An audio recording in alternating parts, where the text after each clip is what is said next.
Welcome to the Demystify Technology podcast from the MacLaurin Group.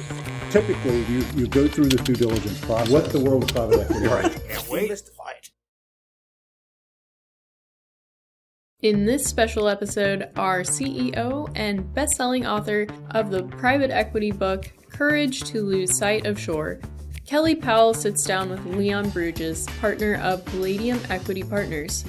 They discuss what backing successful entrepreneurs looks like, and take a look into what can be a deal breaker for both PE firm and portfolio. Some fascinating insights came out of this lively conversation. Leon, great to be with you. Thank you so much for agreeing to do this and joining me. How are you today? Kelley, thanks so much for having me. I've been looking for a long time to doing this, and I think it's a nice culmination of all our work together. Well, thank you so much. Yes, we have been trying to, and I think that that's also a state of where the industry is right now, with everybody being in this frenzy. For those of you who are joining in, this is Kelley Powell with MacLaurin Group, and I have the honor of having Leon Brujis join me today from Palladium Equity, one of our longtime clients, and really why I asked him to be on the podcast is because he is a bright light for what's good about private equity. And he knows that that is one of the reasons why I wrote Courage to Lose Sight of Shore. There aren't enough good stories. And so, Leon, if folks are just tuning in, they have never heard of private equity, they're wanting to learn, then for those folks, I just want to say, look, selfishly biased, probably a little, Palladium Equity is one of the very best. You'd agree with me, yes? Thank you, Kelley. That's very nice. You really are. And so with that, I'd love to just jump right in and ask you, one of the reasons I wrote the book was because folks don't necessarily know that they could even consider private equity. There's this whole mystique behind it. And a lot of the mystique is that private equity is bad. So I think first, did any of how I explained private equity resonate? Do you think I got it? If not, correct me. And I'd love for folks to hear in your words, just what is private equity? What is private equity?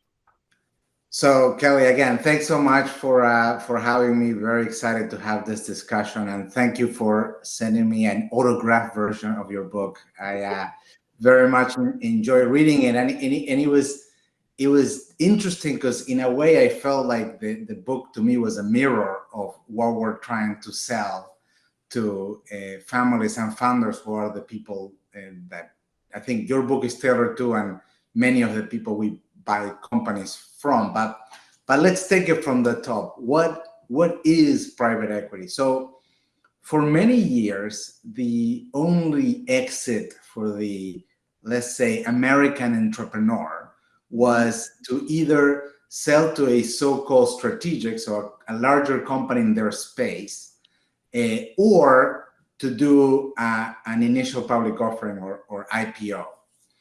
And there's several problems with that. One, to do IPOs, generally the companies need to have a certain growth profile and a certain size, and many private companies don't meet that criteria. And selling to a strategic comes with a lot of potential issues, including what happens with the team, because part of the value that comes from a strategic sale is sort of eliminating redundancies. And at some point, a group of smart bankers, and I would say this goes back to the sort of probably in the 70s. I don't know exactly when I can pinpoint when private equity started, but sometime in the 70s, and it kind of proliferated in the 80s. Folks realized that investing in private companies was there was a big opportunity to unlock value in investing behind private companies, and in essence give families and founders an opportunity to realize their investment fully or partially for estate reasons or because they have higher aspirations through this so-called new asset class at the time called private equity. And so in essence, what private equity is a group of investors pooling money and using that money to buy, in most cases controlling, but in some cases minority, but controlling positions in companies with the objective of growing their investment and then selling it for a profit. So Right. that's in essence what private equity is. Right. And so what I would say that some people listening to that would say, because you said a couple of things, right? Growing for profit. Well, first of all, you said as far as a strategic, there could be issues eliminating redundancy, the human capital side. I want to come back to that in a minute. I just want to plant that seed that you said that, and folks are going, yeah, exactly. That's what scares me about private equity. But let's just put that on the shelf for a second. Let's put that in a pin on that. Yep. Put a pin in that. And then the other thing that you said, as far as right, growing for a profit, right? So, Leon, are you just in this so that you can put money in your pocket? You're just in there to, buy a company and then make a profit off it because you're growing it and everybody else loses and only the private equity firm wins? I mean, who wins? What happens? I appreciate that you see it this way, but you and I know that that's the answer is no. We're not just in it because of the profit, and I would say the vast majority of private equity, and usually what doesn't make the headlines is the vast majority of private equity is rooted on putting together plans to more than double your investment, right? That's the promise of private equity, is that you can attain returns that are better than other asset classes like the public markets, bonds, real estate, and that's because the reason that private equity is able to achieve these returns is because at the end of the day, these companies are made of people, and it's the desire of these people, the employees, the managers, to thrive, that I think is the ultimate driver of returns. Whereas if you invest in real estate, for example, or in other asset classes, there's less control that one has to drive this returns. So to answer your question directly, Kelley, no. I mean, to me, what a successful private equity investment looks like is taking a company to its next stage of growth, employing more people, positively impacting the communities where it operates, and giving the opportunity for ordinary people to do extraordinary things. And of course, there is a monetary element around it, and part of what attracts a lot of people to private equity, both on the investment side and on the management side, is the possibility of achieving wealth. But I think that's one of many things. I think whenever I'm interviewing people to come to Palladium and they ask me what do I enjoy most about the job, and of course, creating wealth, providing for my family is important, but that's not what I say. What I say is I love to be part of this transformational, to have the opportunity to transform these companies, in certain cases transform industries, and give create employment and help the communities where they operate, and create long-lasting value that continues to grow long after our involvement. In many ways, we are making companies less dependent on their owners. Many businesses depend too much on their owners, and if their owners, pass away or something happens, they're at risk. We focus on eliminating that risk. That's right. And and one of the things I attempted to highlight, you can tell me if I was successful or not there, I think right, as you think about that growth, and that it is spreading the wealth, oftentimes the management team and down next layers of folks really being bought in as owners too, as a part of the business. But also, as you said, right, so let's take the pen out, that whole human capital side, because what you just said was creating jobs. And that is when you're growing a business and you're creating jobs, right? And to your point of now you're not as dependent on the owner, you're spreading both that knowledge and responsibility. And when you think about who you're going to want to promote to grow the company and have other departments or have add-on acquisitions or whatever the plan is for the growth, it's going to be the people that know your business, know where you're, where you've been and you can count on. And so it's creating jobs and opportunities within the organization that would not have otherwise have been there without a growth plan and someone to, I think in a lot of ways, almost force that growth. Because to your point, I think that there's not only limitations when you think about someone retiring, but also just how much risk you're willing to take as a business owner. Because when you think about growth and scaling a business, that takes putting money in to be able to risk it. So here's a question for you, because a lot of times I get this, and I know we're kind of jumping a little bit, but we get the question about debt, right? Private equity taking on too much debt. I'm a founder and I have zero debt. Is that a good thing or a bad thing? Question for you, Leah. Yeah, so it's a great thing, and I think that debt oftentimes gets a bad reputation, and I learned this early on in college. But I remember my finance professor saying, "Debt is good," and debt indeed is good, and debt enables you to buy a home, to organize your finances through a credit card, so that you don't have to. You don't have to pay as you go. You can pay at the end of the month or borrow if you need to. And so debt really is in many ways an enabler for growth and a bit of and a little, you can also see it as the oil to make sure the finances work better. Okay. Now let's clarify, too much debt is bad, and not knowing how to use debt is bad. But debt in and of itself is good, and I think it's a great instrument that entrepreneurs and individuals can use to manage their financial goals. I mean, I think everyone is very familiar with the mortgage, and I think the mortgage is a great debt instrument that we use to buy houses. And in many ways, imagine if you would have to save all the money that you need to buy a house, and then you buy the house.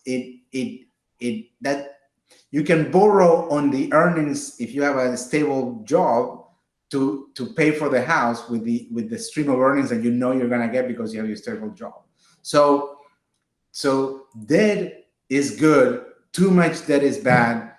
Being fiscally responsible about debt is very important. And not to stray too much from this conversation, but there is an issue in this country around financial literacy and learning how to use debt properly. Kelley, before we move on, I also wanted to go back to a comment you made on compensation and employment, if that's okay. Yeah. One thing that we find as private equity investors is that Charlie Munger, from Berkshire Hathaway, he says, "Show me the incentives and I'll show you the results." And we believe that in that wholeheartedly. And oftentimes our compensation plans are much higher in terms of quantum and go much deeper than the owners or the families that used to run those companies. And that's not because the owners and families were doing anything wrong, but that's the private equity model. Is we want everyone to feel like they have a piece of the action, right? And so we want a large pool of employees to feel like they're in it together with us, and they're in essence our partners, and they participate on the upside. So that to me is an important distinction, and I think that's a part of the secret sauce of why private equity has been successful over the last few decades, is because we have done a good job incentivizing our managers and our employees. And then the other thing I would say is that for the vast majority of private equity, I would say more employment is usually a sign of an investment going well. So I would say in 9 times out of 10, the investments that do well have more people employed than at the beginning of the investment. And then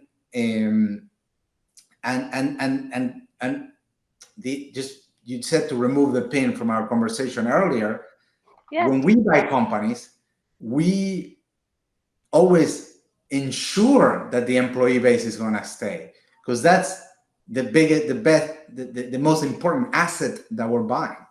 And so the employment is extremely, it's a sign of something going well, more of it, and incentivizes a deeper employee pool within the company. It's another tool that we use as private equity managers to generate great results. I didn't want to lose the opportunity to add that. No, I completely agree with you. And I think, and look, all myths, or right, as we talk about, private equity gets a bad rap. Myths and overgeneralizations are steeped in some amount of truth. So, right, the whole theme of the book is finding the right partners. There are going to be good guys and there's going to be bad guys. There's going to be folks, right, that don't engage in the way that you just described. Right? But it's up to you as the entrepreneur to know what questions to ask, to be able to find that right private equity partner, so that you are finding someone who looks at it through the same lens that you do, in order to not only surround with an investment and create those opportunities, but you surround with partners and folks in the industry who can really support in that growth. You don't just say, okay, here's what you have to achieve, now go do it. And I think, I often get asked now that we're on the other side, or I know we're still in the midst of COVID, but on the other side of the past year and a half, where at the beginning, folks were really concerned about what's going to happen, right? If you're a private equity backed, and we've all been through the same experience. What I do know is that there were businesses that didn't have a team around them to help really focus in on their company inside, and with private equity that focused on their portfolios to make sure that they were going to get through this period. On the other side of this, I'm even more proud of our industry, having seen, and it may be, again, a slight bias by the folks that I surround myself with, who are similar to you, who are that committed to the portfolio. So when you think about that, when I go back to some of the things that you've said about, yes, debt is good, but not too much debt. When you think about spreading the wealth, those are things that when you get to know a private equity firm, if you're a founder that's thinking about private equity, what are, from your perspective, some of those questions that you should ask to be able to prove that out, to know that Leon's telling me the truth. This is how my company's going to grow. This is how my employees are going to be able to be a part of a future upside. How do you know that? Well, first, I want to go back to this ties to a question you asked me earlier about, is this all you do this only for the money or not? And it kind of is the same for the family or the entrepreneur that is selling a business. The first thing I would say is I would urge folks to look beyond just the purchase price or the selling price or selling their business, and focus on who they're partnering with. Because, and by the way, I should say you do a great job in your book at describing the importance of selecting the partner for entrepreneurs, and that I wanted to make sure I mentioned that. But really, in our discussions leading to this, Kelley, you and I talked about that ultimately people don't quit a job, they quit a boss, right? And I think that the same applies to selecting your partner. And we've been at Palladium, we've been able to get deals at lower prices than others were that were bidding for the same asset, because the management team or the owners felt like there was a deep connection, and that we're gonna be better partners than the other guys. And I think that would be my first advice would be, the price is only one variable, and a private equity partnership is very much like a marriage, and so you need to have that comfort and that chemistry.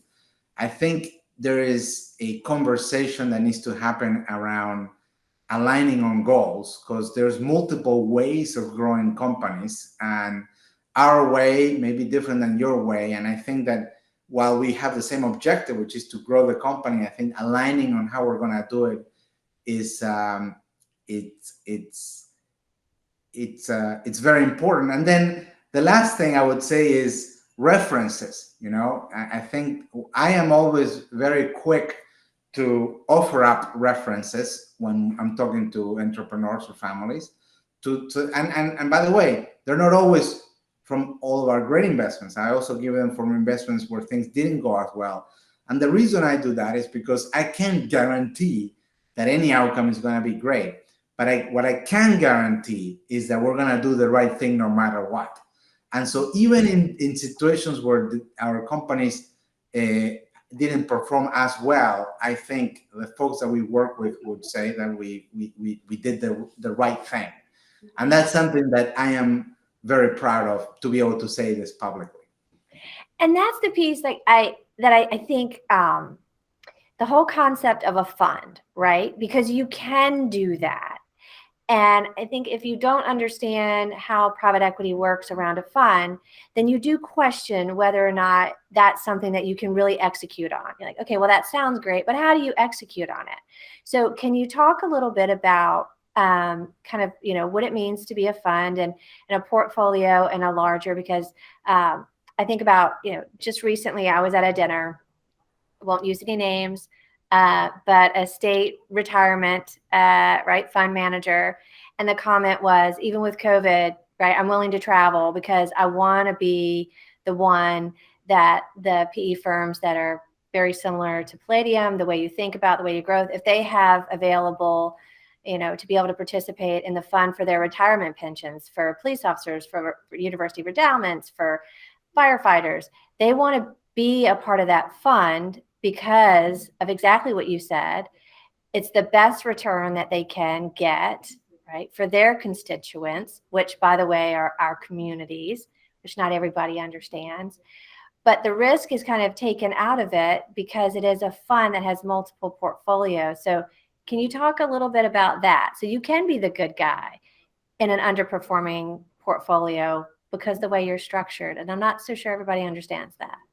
Yes. So let me try to take this from the top. So first, as we discussed earlier, the way the fund is organized is in a limited partnership, and our investors, as you just said, Kelley, are for the most part pension funds. It also includes insurance companies, university endowments, and others. But what we like to say at Palladium is that we work for 3 million firefighters, police officers, teachers, and civil servants across the U.S.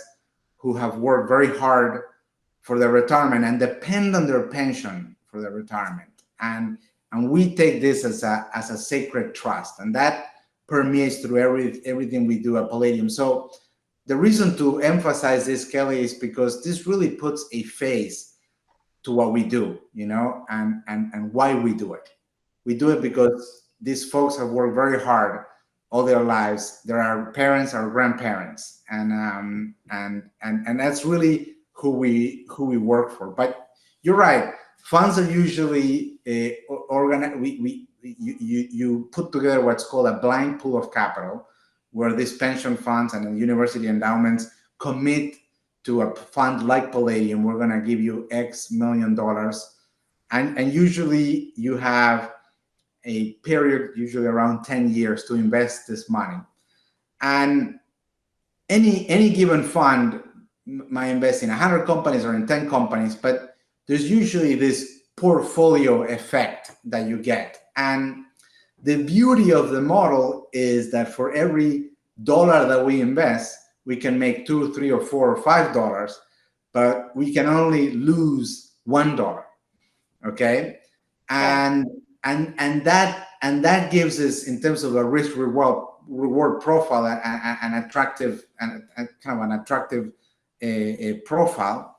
And then the other thing, going back to an earlier topic that you mentioned, is that I see every dollar that comes into Palladium has this multiplier effect, because not only we're able to give back to the constituents, the pensioners, but these dollars also go into the communities where our companies operate, and they generate more employment. We buy or build new facilities, and that has a very positive impact in the communities where we operate. And most of the times, these communities, are across the U.S., not focused on the large cities. So that's in a way how we spread the wealth. Yeah, no, I love it. What a great answer. And I love about putting the faces to it. When you think about, so since we're on the fund and the different portfolios, and I love the math that you did, right? There you go. I mean, the math says it all. But so I've got to ask you about as far as a fleet and an Admiral, because a lot of folks say, I'm no longer going to be able to run my business. It's going to be owned by private equity. To your point, you're looking for folks who have good teams who can run the business. One, did that analogy resonate?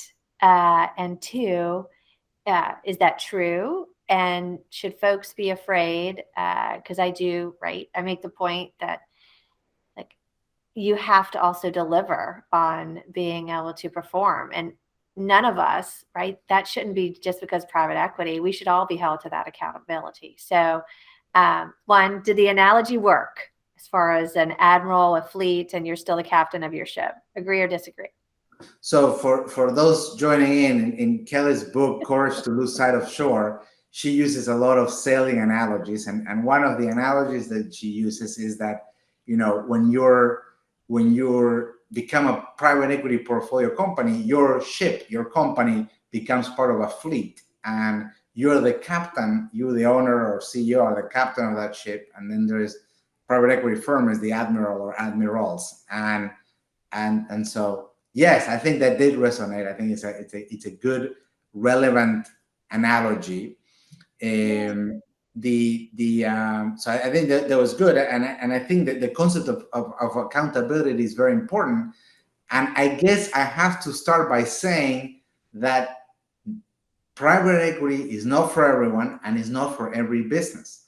There's some people, some owners that value that autonomy, and they like their business to be more of a quote unquote lifestyle business. And in those cases and in certain other situations, an investment from a private equity firm may not be the right thing for that particular company or for that particular owner.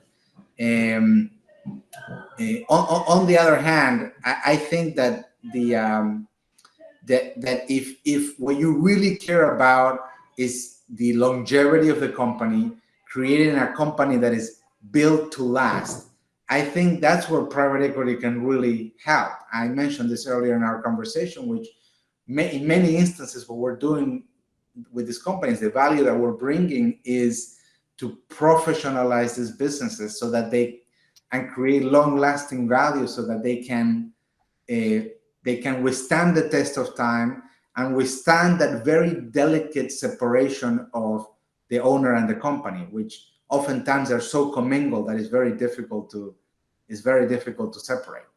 and it's not always, some companies are not ready to separate. I mean, that's the truth.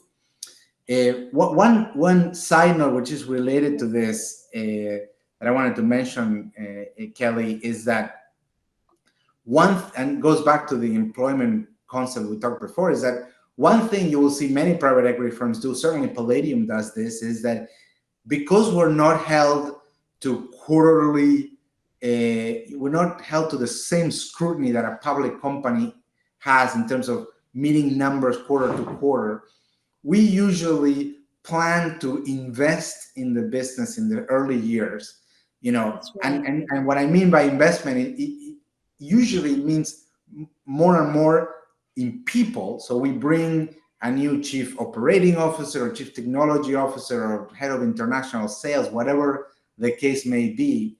And that comes at the expense of profits. But we do it because we are long-term investments. We take a long-term view. And we think that these investments will prepare the company for and make it better and for long-term value creation, which is ultimately our objective. Yeah. So let's talk about that for a second, because I think, right, I mean, that's really where we come into play and how we've worked together, whether it's been from a technology due diligence before an acquisition, or whether it's been a modernization, reimagination on the other side, where you're investing. Again, that is something that a founder may not necessarily do themselves, but right, private equity is able to say, no, if we're not going to grow if we don't do these things, but to really have the scale and growth and have technology be a part of that investment thesis. You think about it even before you're buying a company on what is it that's going to align, are our assumptions correct? And then on the other side, then we implement that together to be able to grow and scale. But it is an upfront investment that you're taking, right, which comes away from profits, but it's about the long term. And I know, right, that's something in the more recent years that Palladium has become more comfortable with doing.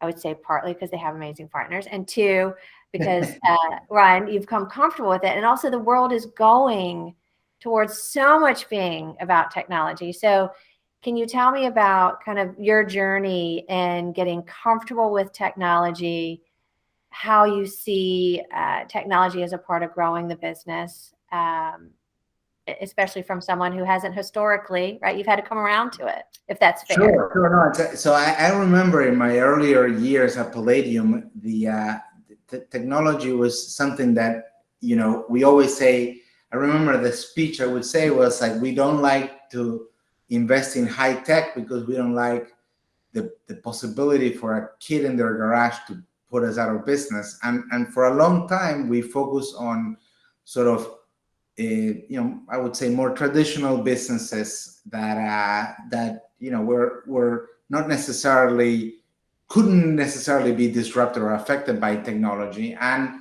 for a long time, there was a great strategy, not just for Palladium, but for the industry as a whole. I would say in more recent years, it's become clear that we as an industry, and certainly we as Palladium, cannot longer sit on the sidelines of technology, okay? And we need to recognize that technology in all its forms, it's permeating through our lives in ways that we couldn't think about it before. And so as part of that, we've modified our value creation plans to incorporate the fact that digital transformation and incorporating technology into our businesses is no longer, you can't afford not to be you can no longer afford to be not do that. But also it's a tool to create value, not just a defensive tool, but it's a tool to create value. I guess there's a good plug to the MacLaurin group here, because you guys have helped us in several projects that are tied to technology in a few of our companies. But really, I think the way we're looking, and I should clarify, Kelley, that even that we're not technology investors per se, but we Right. know how to use technology to create value, and the way that is manifested in our companies is that, we've now, either through folks like yourselves, we've commissioned development of software to develop tools that would to help our businesses. In certain instances, we've hired development teams in-house. We've made acquisitions that were sort of technology acquisitions, so to speak, where we bought smaller companies that had an interesting technology tool that helped our companies. So really, that it's been an interesting transformation, and it's been a very nice source of value creation for us.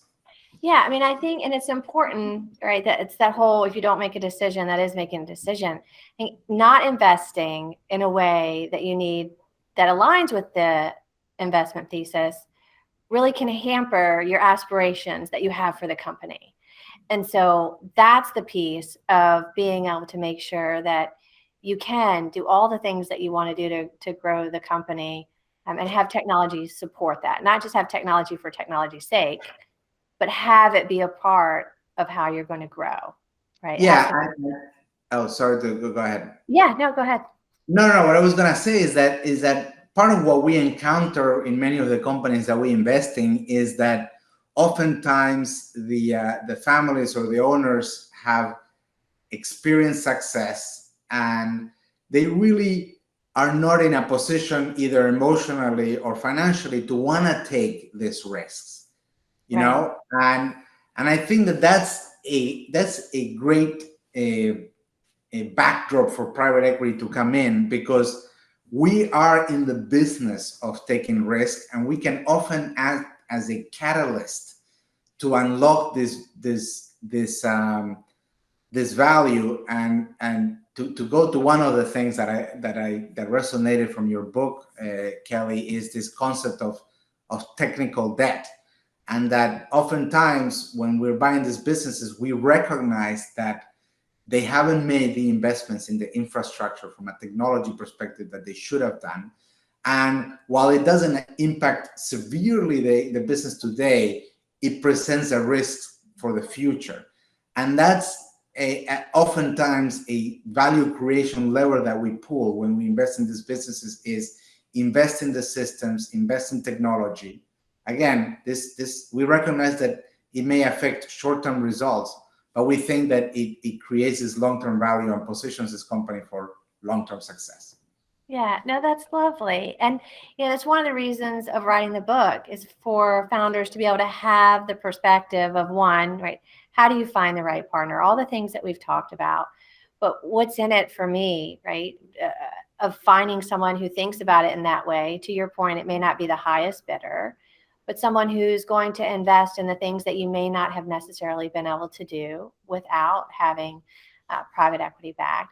So thank you for sharing that resonated. So I would say in the few moments that we have left, I would ask you a couple of things.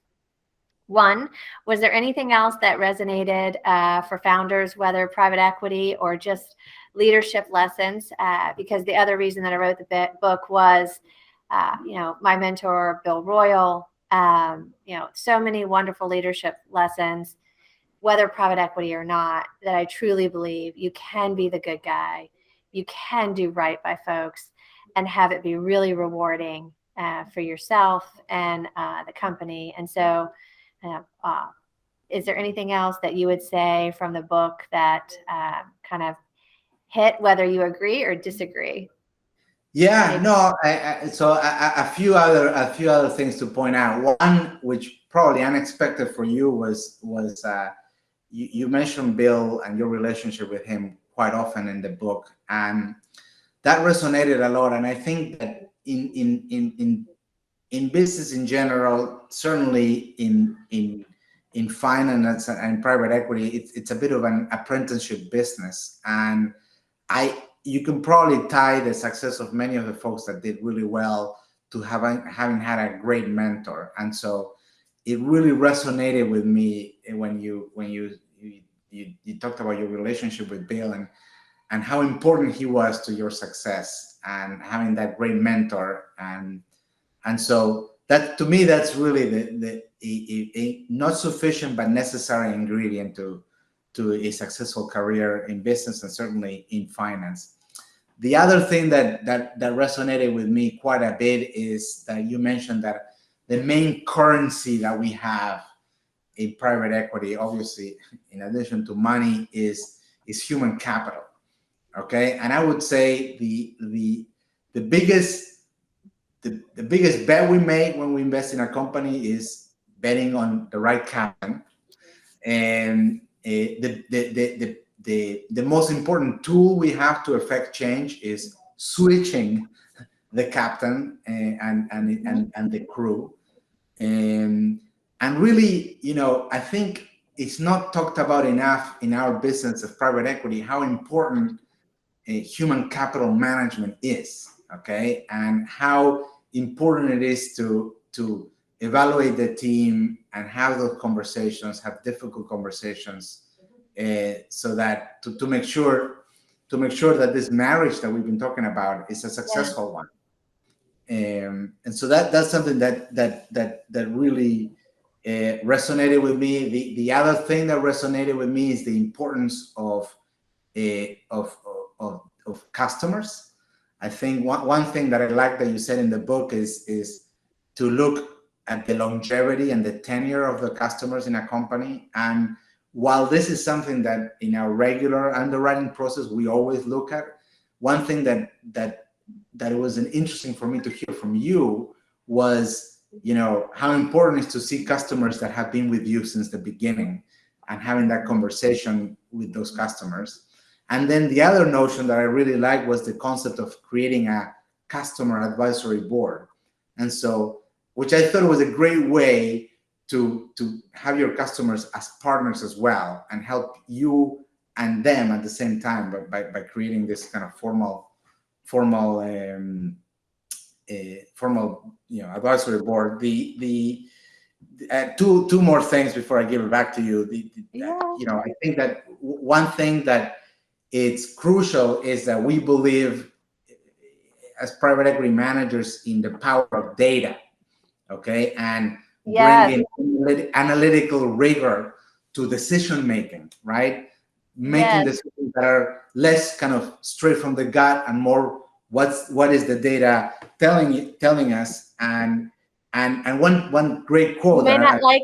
Well, what's your quote? And then I'll say. Quote, no, it's from your book. Is you're not data driven because you have data, because a lot of companies have the data but they don't use it, and that's oftentimes what we see when we're looking at companies is that they have the data, they invested in that ERP system but they don't use it. So and then the last thing that I would say, and I think that it's a big and important lesson that you learn from Bill, and is also a big mantra in Palladium, is the concept of giving back.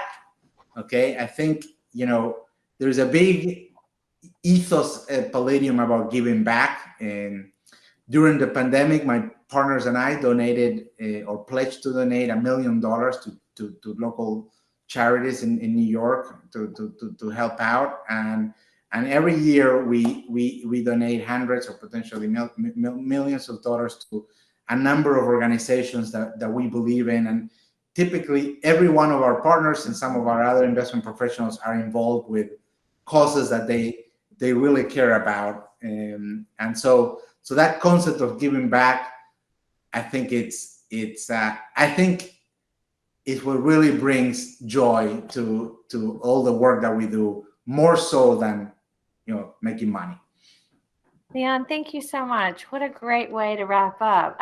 So thank you. I mean, just thank you. I wrote the book because it is about relationships, and we've been working together since the beginning of MacLaurin Group, and I think and that came out of relationships of folks we had worked for in our past, whether on management teams or at private equity firms ourselves, and building on those relationships. It's so important. And I think sometimes folks get so caught up in finding the next new client that you forget that it's just so important to be able to foster the relationships that you do have. And And I really, your feedback from the book is so meaningful to me, because you are a bright light in spreading the good in the world about what private equity means. And, just the being able to give back is so important. And that's one of the reasons why I wanted to have this conversation with you, so that more folks could hear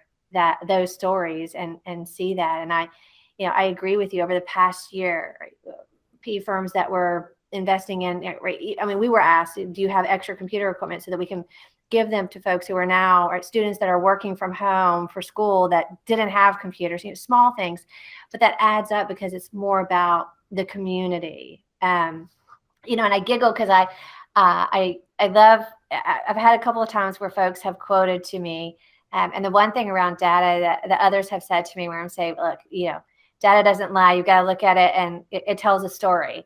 And if you don't like it, well, change it. But you got to know, and so Right. I do have to ask you one more question then, kind of around that, because I get asked often. It's like, okay, well, Kelley, you're going to go in, you're going to go do a technical due diligence. You're going to only look to find stuff so you can reduce the price. It's going to be bad. You're going to find problems. And I always have this conversation around transparency, and I talk about how then you can grow together, and you have to be in the marriage, the relationship. You don't want to find something out after you get married and you go, oof, gosh, I wish we hadn't gotten married. No, have that in a way where you're having those conversations and you're really honest with one another. And if that's bad and you don't want to get married, then that's a win. First of all, that's a win. But if you do decide, no, we know what we know about each other, and we know how we're going to move forward, and you've done it in a way that you're letting the data tell that story, and it's really informed, even if it's bad. And so can I ask you one more question around, let's say we find something, to your point of, look, we're going to have to completely invest. We're not going to be able to have profits as we start this journey together. Does that scare you to walk away? Or if the portfolio company didn't know they had a problem, would that scare you to walk away? Which is better, which is worse, or are they equally the same as you come and you talk to a founder? I mean, what scares me the most, and what has killed deals for us, is when we feel like an issue when owners or sellers are not forthcoming with us. There is virtually no issue that we cannot, if there's goodwill on both sides, you cannot work with. But what we cannot do is we cannot, if we feel like people are not being straight, and there's straight with us, and there's loss of trust, that to me is the biggest risk in terms of killing deals. I would say diligence processes that private equity firms engage in are usually very thorough, and it's very difficult to hide any skeletons in the closet, so to speak. And so I think that you want to partner with first, I think you need to own the skeletons and be open about it and be transparent. And I think that sincerity and then vulnerability, I think will avoid future conflict. And two, as we've been talking, I think this whole conversation has been circling around relationship and partnership. You want to start a partnership in the best way forward, and the only way to do that is through transparency. So I wouldn't be there's no way that any company doesn't have any sort of skeleton. So let's start from that basis, that no company will be perfect. If you send enough lawyers and enough accountants and enough consultants, you're gonna find stuff. So I think that these processes are great learning opportunities. It's a good way to flip the mirror on yourself and get to learn about things about your company that perhaps you hadn't thought about. Own the issues, be transparent about it, lean on relationship and on partnership, and that will in turn lead you to the right partner, I think. Lovely. Well, Leon, thank you so much for the time today. Thank you for your partnership, and thank you for all that Palladium does for our communities, for our families, and keep doing what you're doing. So thank you so much for letting me share some of the good and the stories about what you're doing. Really Kelley, appreciate thank you so much. I really appreciate our relationship. I appreciate that you offered to host me, and thank you for the book. It's great, and I will recommend it to founders I meet along the way. So thank you so much. Thanks, Leon. Bye-bye. Bye.